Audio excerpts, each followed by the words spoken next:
andito kami Hello, sa Mami, bahay di ka pa pala namin. live. Tas,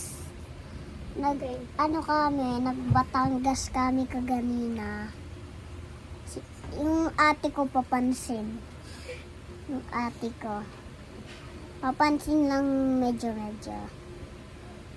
Maganda yung ate ko ngayon.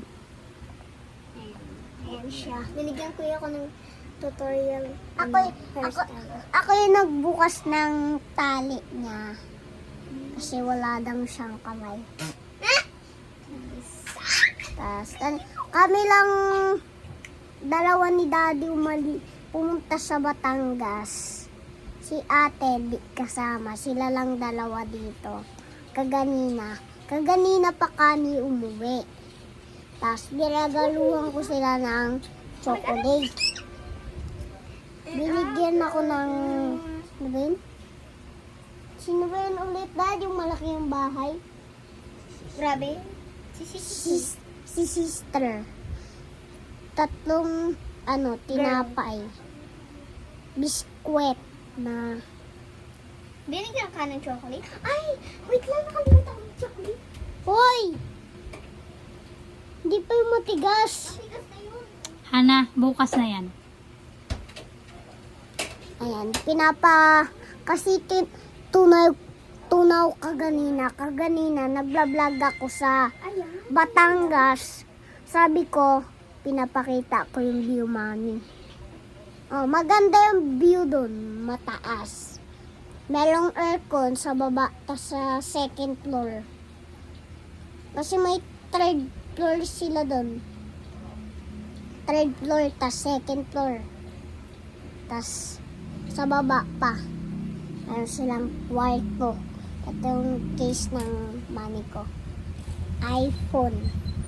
iPhone ko yan. Alam mo, ay, halok. Ano ba yun? Lolo?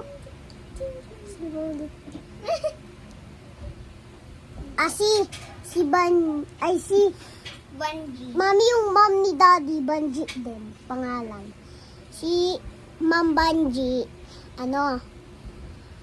sabi niya, yung dala-dala namin yung Yakult, di malamig, inano ko muna sa rep nila. Maganda yung aircon doon, sun cell. Sarap tumira doon. Mag-school. Malapit lang yung school nila doon, pati Minsan SM. naka-private school. Daddy, meron ba yun silang 7-Eleven doon? Marami sila dong Ano? ano ba yun? Hey guys. Hi. Ayan. Galaw yung camera mo. Ang galaw naman ang camera mo. Ito yung case ng Sabi mo na yan. mami ko. Ayan yung mami kong maldita. Ay, yata. Grabing tawang-tawa yung tatay ko. Basag. Tawan-tawa yung tatay ko dito. Karon? Grabe ka na. Parang naiyak yung nanay ko dito, guys. Ano? Tinignan ko yung mukha mo eh. Okay na to, guys. Wag kasi, sabi ni mama, wag daw masyadong mahaba. Bye, guys. Pindot